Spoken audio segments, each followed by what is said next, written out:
But the next slide is what we were talking about with the nervous systems, and I think that's one of the most important things. This is something that a lot of people do not focus on, right? Your nervous system does determine the outcome, like what we're gonna see as a result.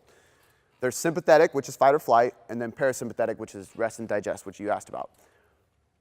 This is where people go wrong, is they think training, and they forget about work. They forget about the relationships. They forgot about the self-doubt and the negativity in their head that's causing them emotional stress, mental stress.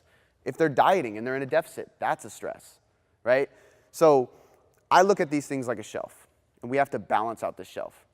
If you have all of this stuff in your sympathetic, your stress shelf, and some of these are good, right? You have to work. Some nights you do have to sleep less. Sometimes you have school. Sometimes you have to train harder. Like, those are fine. Stress is not bad, because if we stress the body, it has to learn how to adapt and get better at it. That's what we want. We want to build our stress capacity. We don't want to remove stress completely.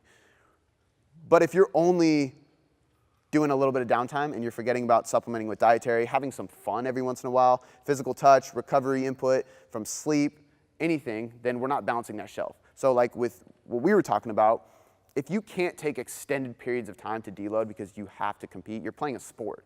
It's different. Like, this stuff kind of, like, some of it goes out the window when you're talking to an NFL football player. Like, he makes millions.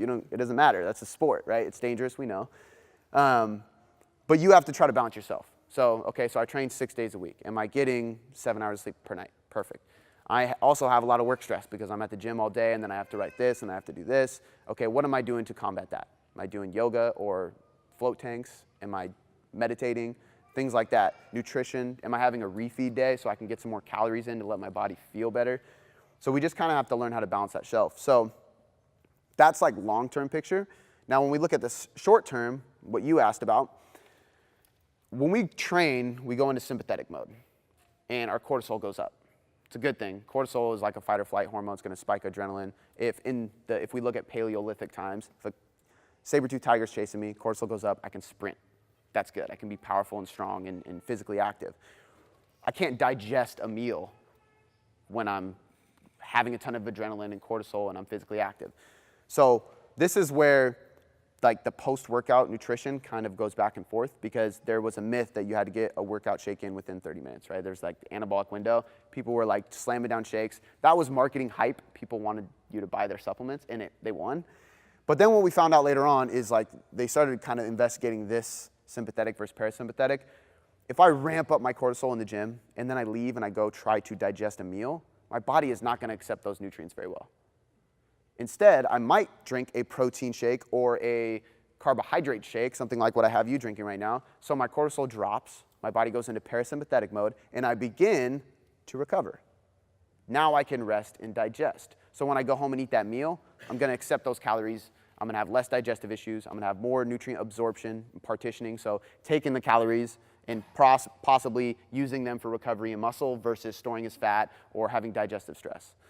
Now, for some people, I don't even bring the shake up because they have this many carbs to work with, and they're like, the hell to drinking down 30 grams of carbs in my shake when I can have, bread or rice or potatoes or whatever they want.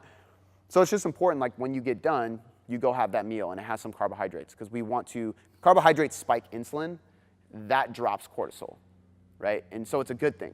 Now, certain times of the day, we might not want that. For me, I don't eat carbs in the morning. Right now, I'm talking in front of you guys. I actually want cortisol to be higher, because I want to be, like, up and ready, and I want to be alert, and I want to answer questions and be clear. If I would have slammed, like, a big sweet potato before, I'd probably, like, we all know that feeling of when you eat, like, a big sweet potato or a bunch of rice or anything that's carbohydrates, and you're just like, oh, you just want to chill. You're in parasympathetic mode. You're recovering. You're resting. You're digesting. That's great at certain times, but for me right now, that's not what I want. I don't want to be lethargic. So we have to learn that balance and just know that. So for some people, getting back to your question, like, Tay has, like, plenty of calories to work with. Like, I can continually feed this guy, and I'm, like, trying to get him to eat more. So for him, I'm like, absolutely, let's slam a shake right away, because you're still going to have room to play with. Then you don't have to rush home. Then I know when you do get home, those nutrients get absorbed properly for your tomorrow's training session.